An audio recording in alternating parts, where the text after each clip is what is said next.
Hey pre-calculus guys. So I've been fielding some questions about this kind of problem. So this says find the secant of the inverse sine of 4/5. So we can say inverse sine or arc sine. So if we were to just look at this question, what it would be asking is what angle gives us the ratio of 4/5? So we know, hopefully you guys are thinking like, oh my God, ding, ding, ding, this is 3, 4, 5, right triangle. Yes, good, okay. Now, we could find out what this angle is by putting that into our calculator.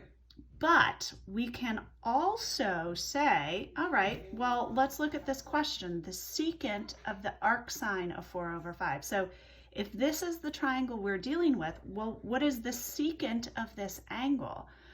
The secant is the reciprocal of the cosine. So the reciprocal of the cosine would be hypotenuse over adjacent 5/3. Let's look at another example. And this is where it gets really fun. What if we had to find the sine of the arc sine of √5/6? Now, we could draw this triangle and say, okay, here's the angle that I'm looking at. This is √5 and this is 6. So what is the inverse of this?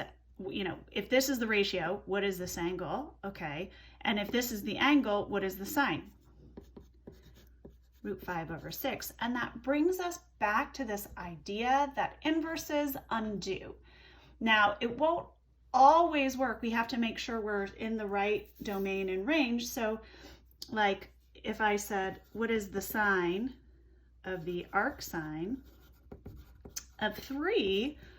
Well, since 3 is not an acceptable ratio, you can't have a triangle, a right triangle, whose hypotenuse is 1 and opposite is 3. Like that doesn't work. So neither does this. This is a no solution, NA. It's outside of the possible ranges for sine.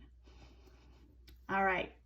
I think hopefully that was enough to help you out. If you have more questions, feel free to send me a remind message or an email, and I will try to answer it. All right, guys. See you later.